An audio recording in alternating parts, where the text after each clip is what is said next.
Hey there, folks. Are you passionate about democracy and concerned about the rise of authoritarianism? I'm Joanne, Kevin's wife, and I've seen him give everything to this work. That's why Coffee with Democrats matters, lifting up stories, building connections, and keeping democracy strong. So tune in every Tuesday at 7 p.m.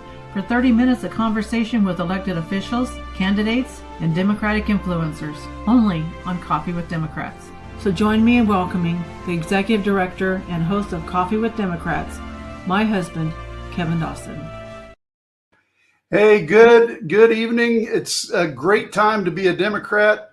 I'll tell you what, after this last Saturday and the No Kings protests, I just felt energized, and it just seems like things are not as dire as they used to be. Here in the state of Oklahoma, we've had some really good things happen. We no longer have to worry about Ryan Walters. Boy, it was a good two and a half years of teasing about Ryan Walters being so stupid, But hey, I want to talk just a little bit more about what the guest that we have on here right now, what we are here to talk about, and that is Chris May. So Chris, he's running for House District 20. Welcome to Coffee with Democrats. This is your first time being on Coffee with Democrats, so welcome and thanks for coming on and being here and sharing your story with us. It is. Thank you for inviting me. Yeah, I really appreciate it. My wife's probably going to be glad that this is finally happening, so I quit talking about it as much. Well, good. So I was really excited to come on here and talk to you about everything. Well, good. And it's really rewarding to see people from House District 20 getting involved. I think last cycle we had a candidate that was down there from McLean County, and he was running for that seat. Did an outstanding job. Just didn't follow through or carry it, I guess I should say. But he did such a wonderful job and got you some momentum here. So it's going to be very good to hear your story and hear about your campaign. So I'm going to talk, just basically two questions. And the two questions are, why are you running? And the second question is, why should people why should people vote for you? That's very simple, very straightforward. So the questions in advance. So it's not going to be a hard thing. And I'm going to give you plenty of time to talk about it because we've got 30 minutes for you to talk. And in the meantime, I'm going to do a couple of things back and forth. You'll see a couple of screen things going on, folks. So bear with us. I will put a plug in for Coffee with Democrats. We've really got a very good class of candidates coming on this time. We've been like 4 weeks in a row of excellent candidates with Chris May. Next week, we're going to have Forrest Bennett, who is a representative for South Oklahoma City, who's going to be on next week. So be sure and tune in next week.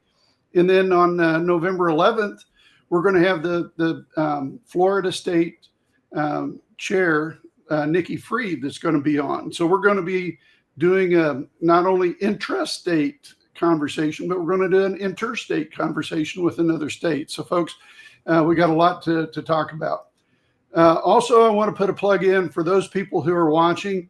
Please go to the comment section, make a comment, and we'll try to interact with you on that. And secondary to that, you see on the bottom, please do what it says. Invite your friends and followers right now. Text them. Get busy. You're texting people to get on here and watch this because Chris is such an important candidate. We need to get his information out in front of more people, and we need your help to get that information out to as many people as we can. I know McLean County is in central Oklahoma, and a lot of people might think of it as a drive-through location, but folks, we need this seat. We need it very badly. So, Chris, it's great to have you, and let's talk a little bit about your background before we get into those other questions. Yeah, talk sure. To me a little bit about who you are. I grew up in all over the place. Okay. I grew up in Missouri in a little town called Cape Fair, in a trailer out in the woods, running around, out in the country. I moved around all over the place with my family as a kid. Right.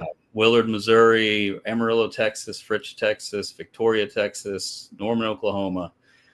So I got to see, I got to experience a lot of different cultures, right? I lived in a lot of rural areas, a lot of conservative areas. Yeah. I grew up pretty conservative upbringing. And I think that's really helped me here in Oklahoma and running in this district, right?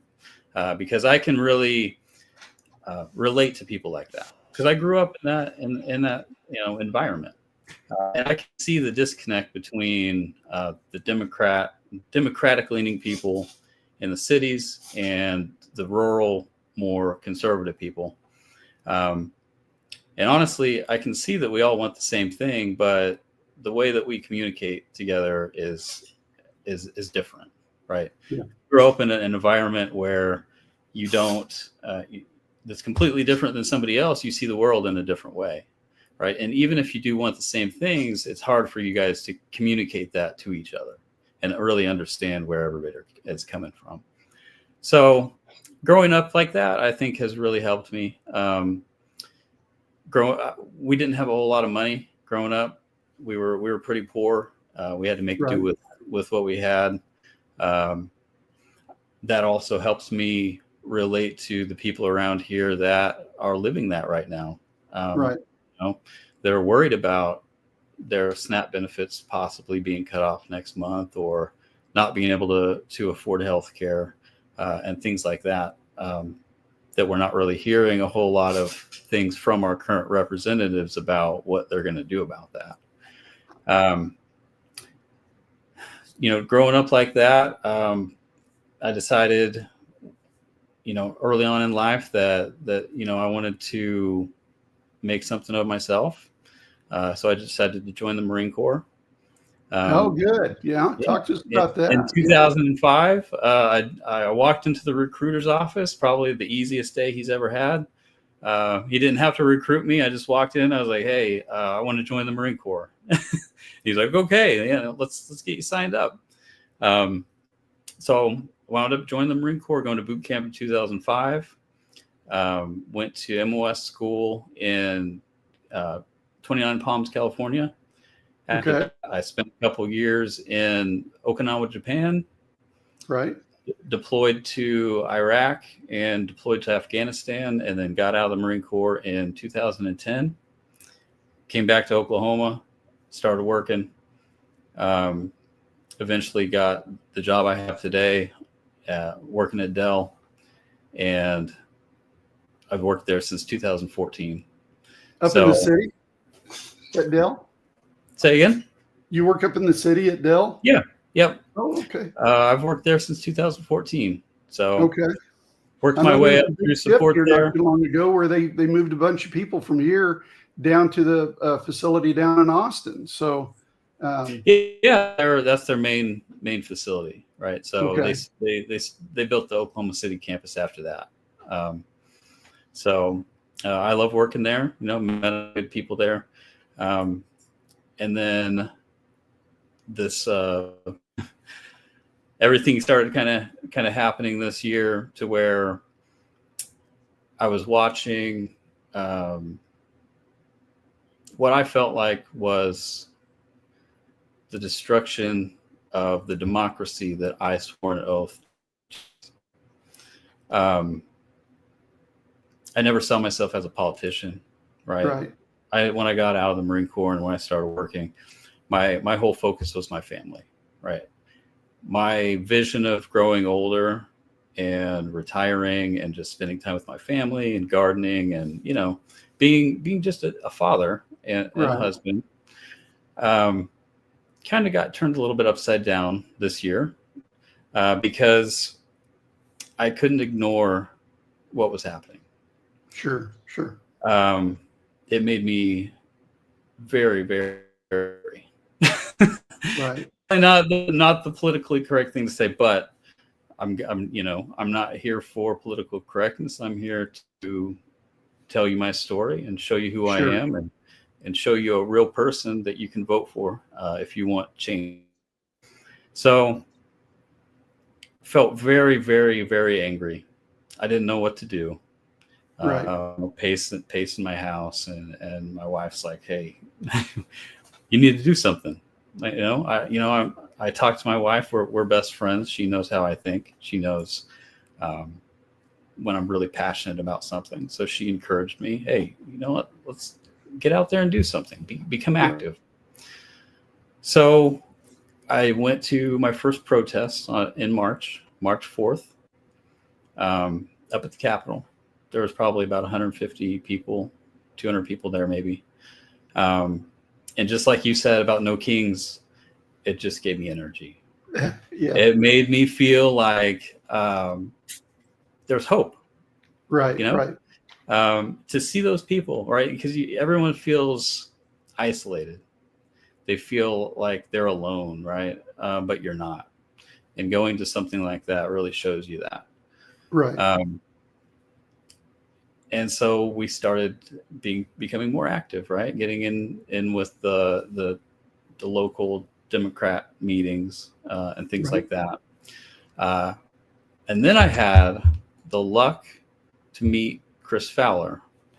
He's one of the ones that actually got me into this. And you actually just had him on your show last week. Right.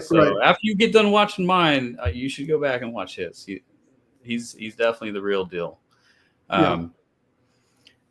But I met him up in Tulsa, and I just kind of started talking. We bonded a little bit over our prior military service, and he's like, "Yeah, I was where you were about 3 months ago, and my wife pushed me to run, and now I'm running for office."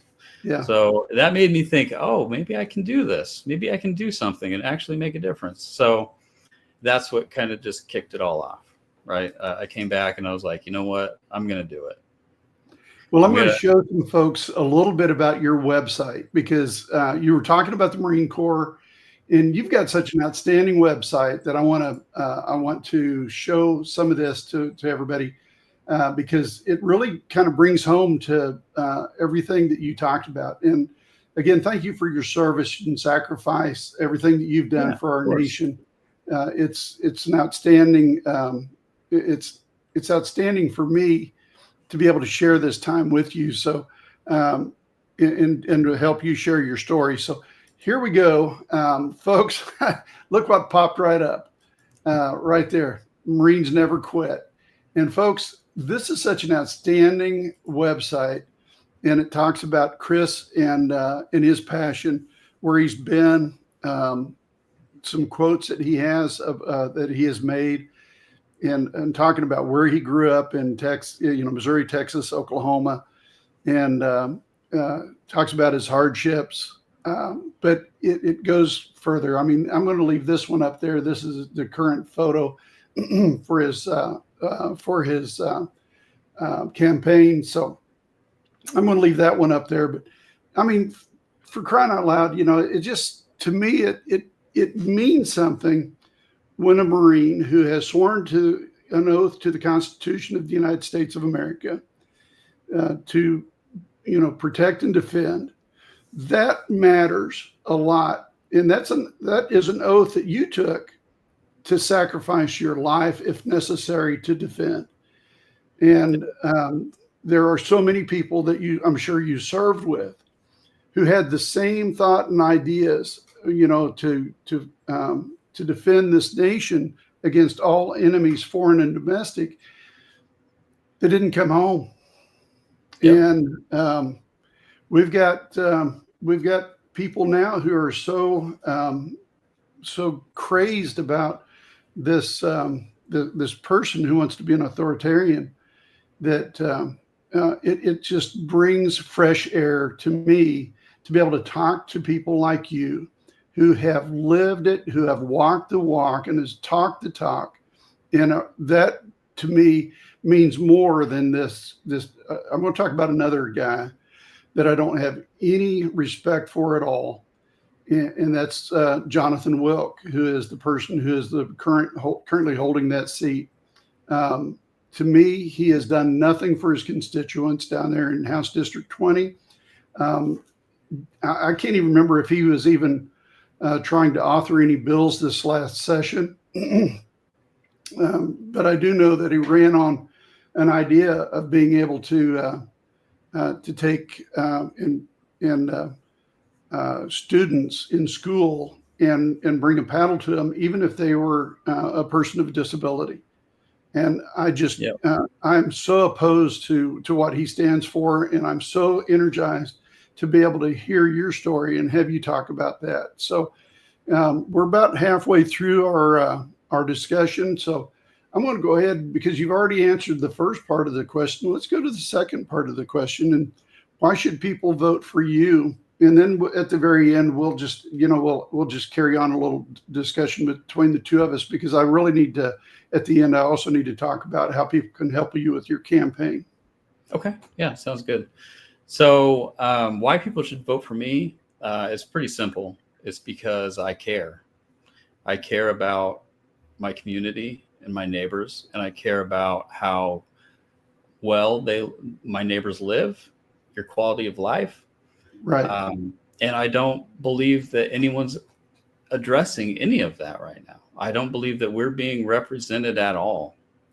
And the reason I say that is kind of going back to what you said. I didn't plan to get on into a whole lot about Jonathan Wilk on this, but I have done my research, right? And I highly recommend that you do your own research. And by that, I mean, go to his social media, scroll through there, and I challenge you to find one or two things that he has done that actually affects you and makes your life better. I can promise you won't find it. Right. And if you look at things like, just for example, Jacob Rosecrans, right? He's active on social media.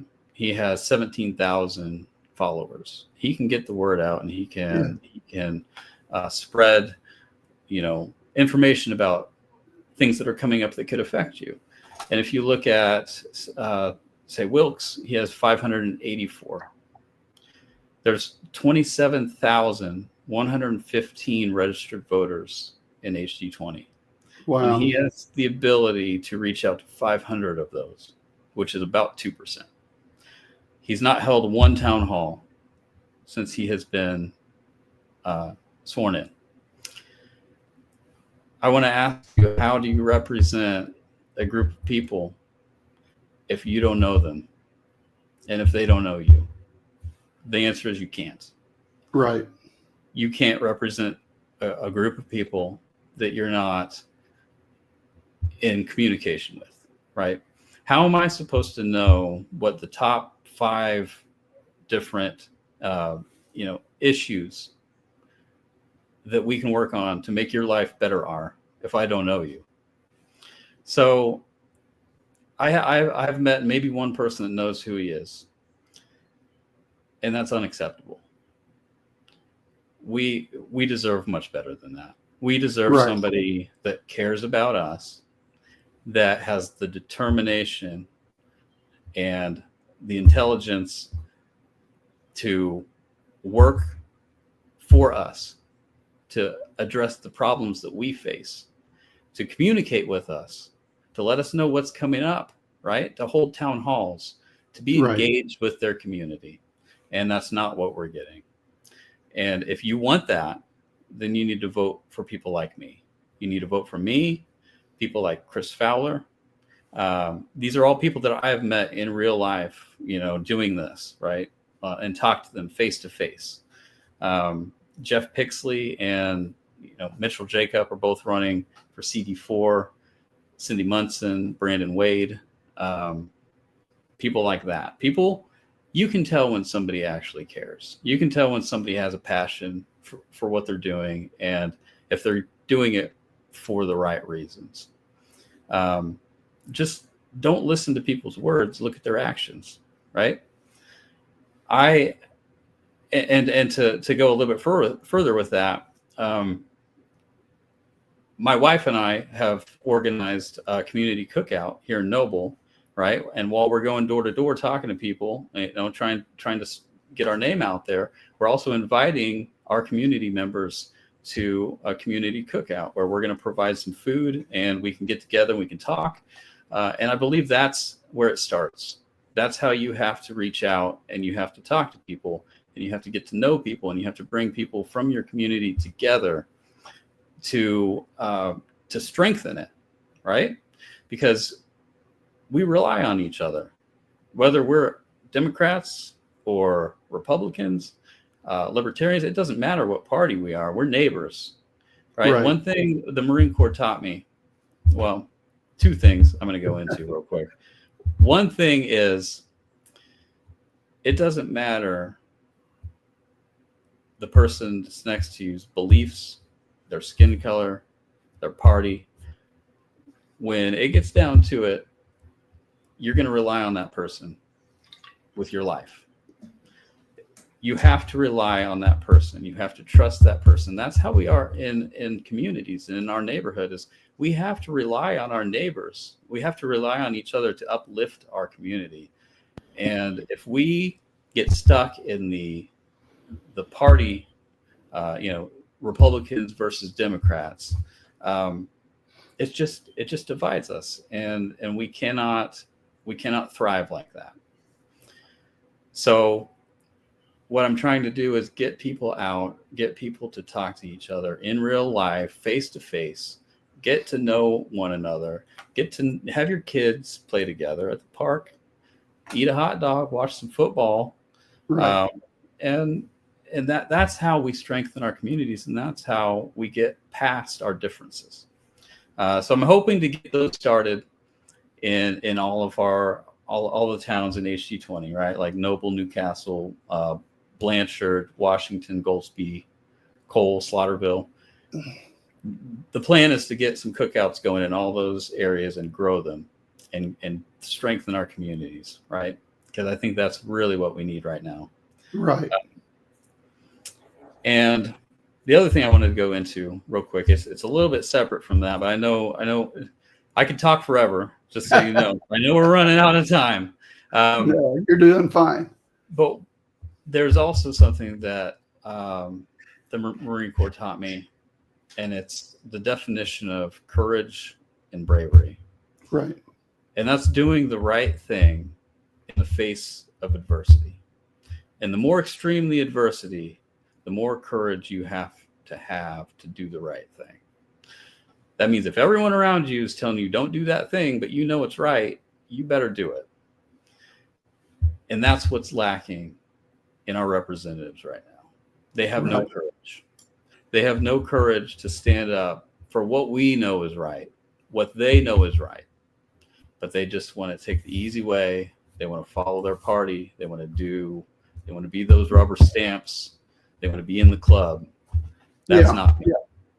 If you want somebody that will actually stand up for you, that will fight for you, for working class, to strengthen us and to make our quality of life better, then you would vote for me, and you will vote for the other people like me that are actually here to do the job of being a representative instead of just saying they want to be your representative and then collect a paycheck. So a couple of things that I wanted to touch on real quickly is, number one, you're running for a rural district, a very rural district with a lot of ag business that goes on out there. It's not in the Corn Belt as much as it is. There are some soybean fields in McLean County, southern McLean County, and along the side between the river and where you live there in Noble. Yeah. But those farmers are hurting right now because there's zero money going for soybeans. Now that doesn't mean I said that wrong. There is a very little money going towards soybeans right now. The market is basically collapsed. Yeah. And it's because this current administration has done everything they can to take that market away. Those people are going to get welfare for their activities in being a farmer. Eventually, I have all faith that this president will do that. But what he's done is he's destroyed the market. And we have to come together with those people who did vote for him to come together and say, hey, look, on a local level, we're going to do everything we can to help, because not only is he harming our agricultural business, but he's also harming our VA. He's also harming our hospitals. The good thing about it is you're close enough to Norman that those hospitals should stay solvent, but I'm hearing news that the Norman Regional Hospital Complex, they're struggling year over year to make ends meet. And if they go under because of this new Medicaid issue, again, our neighbors are really going to be struggling to find health care, even in McLean County. And some of the clinics that are down there in McLean County could also close. The ones that are up in Newcastle or Blanchard may not be around very long. Yeah. So that means people are going to have to travel, and we're talking about elderly. Some of these, thinking about the unconscionable, think about that mother that's getting ready to have a baby and goes into complications.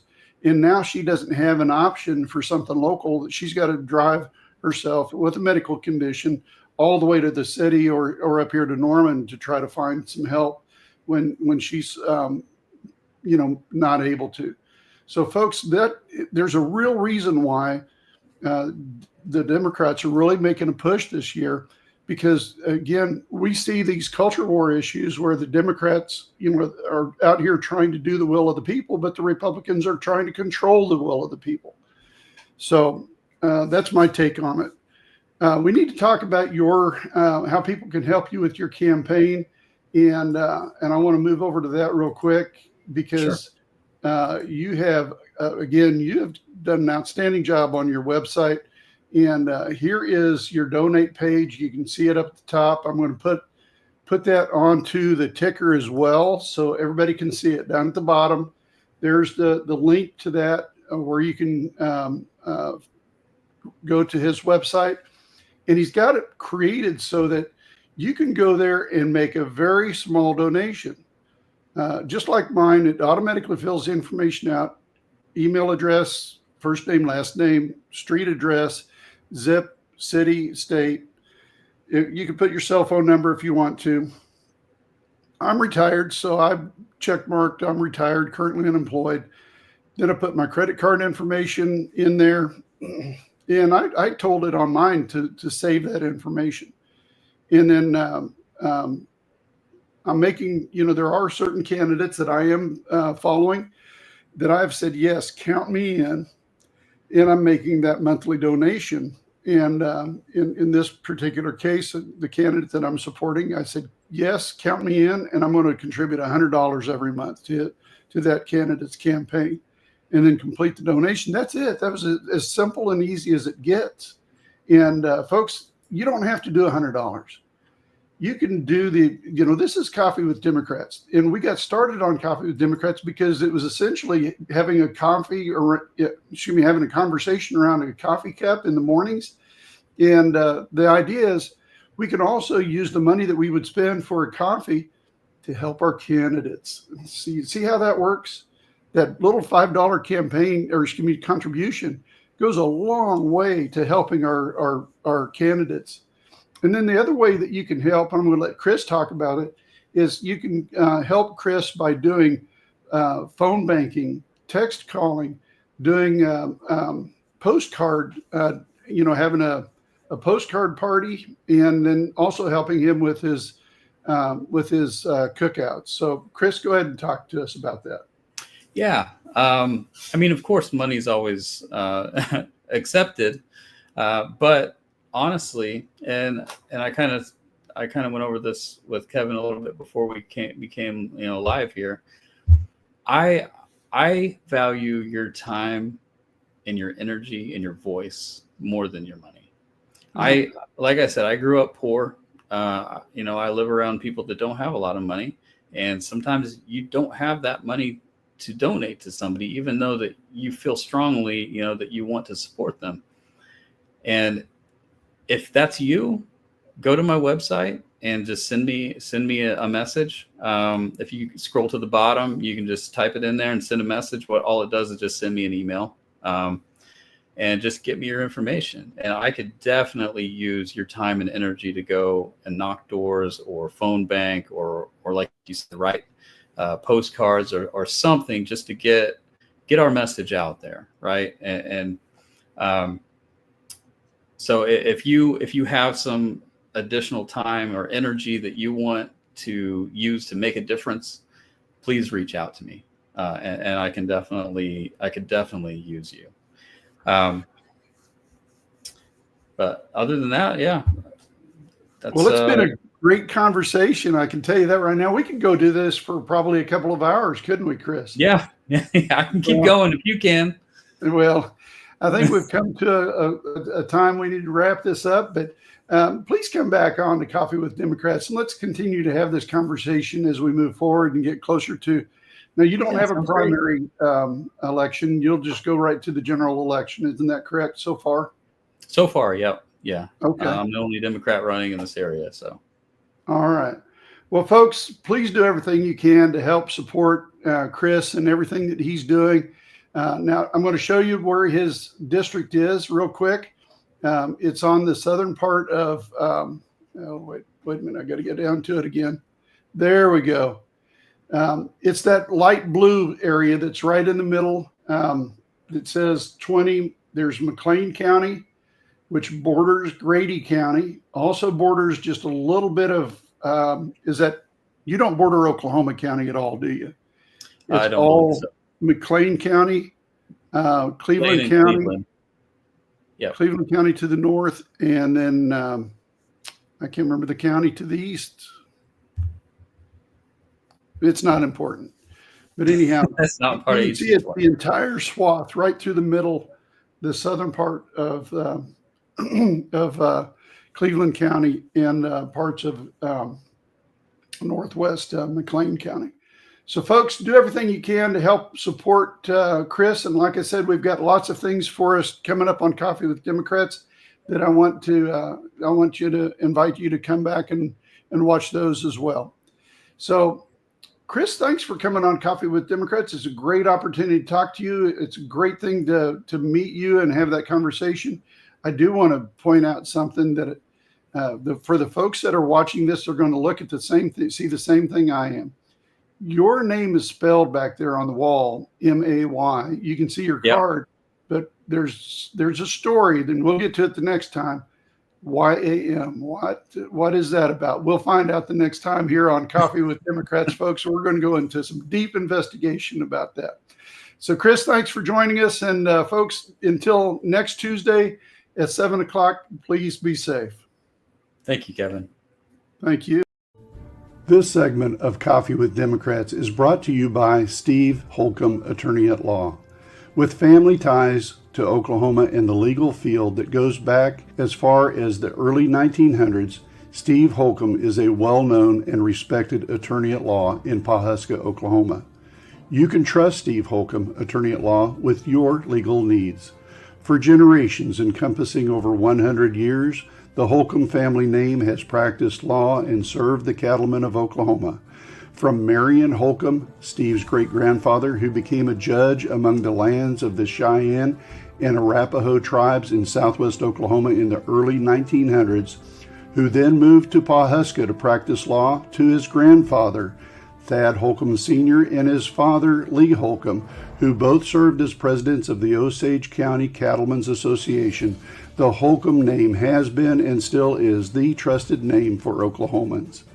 As an enthusiastic supporter of Coffee with Democrats, who promotes the Oklahoma standard of service, honor, and kindness, Steve Holcomb is the attorney we recommend going to when you have general practice legal needs. Call 918-287-8762. That's 918-287-8762 to schedule a consultation. Initial consultations may be provided free of charge, or go to holcomb.legal for more information.